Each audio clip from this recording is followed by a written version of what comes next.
The Hawaiian have stolen the limelight from the Portuguese for over 2 centuries. They have what they call the ukulele, which is just an interpretation of the Portuguese machete. Now, what's interesting about the ukulele is that it became famous in Hawaii, and then it became famous in America, and then it went worldwide. This is about the 20th century, but then it died off, and it actually became almost the joke instrument for quite a while, because it was considered too easy to be considered an instrument. But over the past 5 years, there's actually been a revival of the ukulele, mainly in the younger generation. It's became a really popular icon, so to speak. But with a rich history dating back to actual Roman times, coupled with its unique sound, the ukulele is a beautifully simple instrument that guarantees happiness. Now, what I'm going to talk about is the origins and the characteristics of the ukulele and what makes it special. You can date back the ukulele all the way back to the Roman times, 1300 to 700 BC actually. An equivalent to the ukulele, a younger generation, or older generation so to speak, would have been something called a cavaquinho. This was usually a 4 to 5 string metal guitar, very small like the ukulele. And it was brought by a group called the Gallici, which lived in Spain and were run by the Romans. Now they brought it to Portugal through their boats, and a lot of different styles of this cavaquinho was made. A 4-string, 5-string, different shapes of them. But one in particular, called the machete, was a 4-string, usually synthetic gut, which is like the ukulele, not a metal string, which was particular about the sound that it makes. It was a 4-string made in Madeira.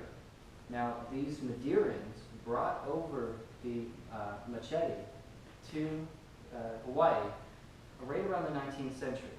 And the Hawaiians loved it. They loved it, and they were using it all the time.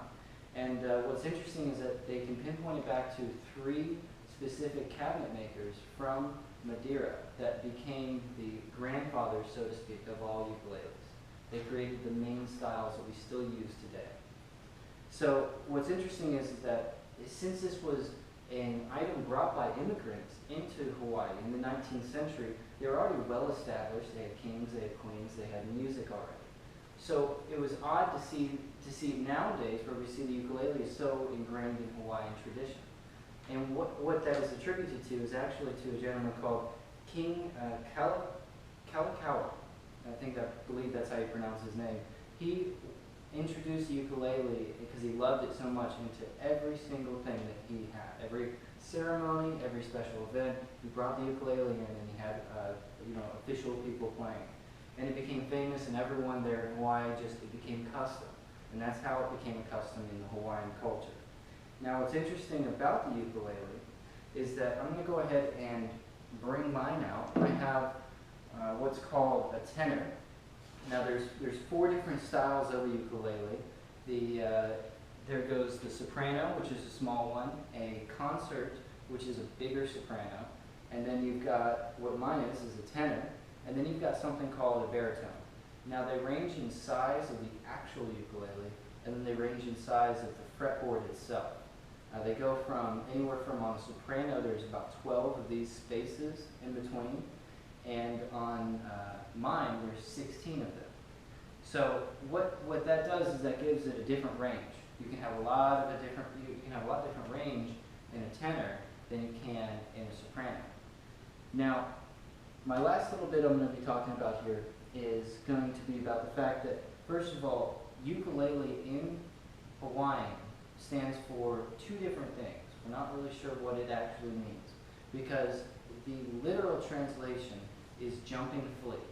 And usually that's attributed to the idea of the motions that you're making with your hand and the motions you're making with your other hand. The other one is attributed to a queen, one of the last great queens of Hawaii. She said that it means literally a gift that came here. And that was quoted from Jim Belloc, a book called The Ukulele Visual History.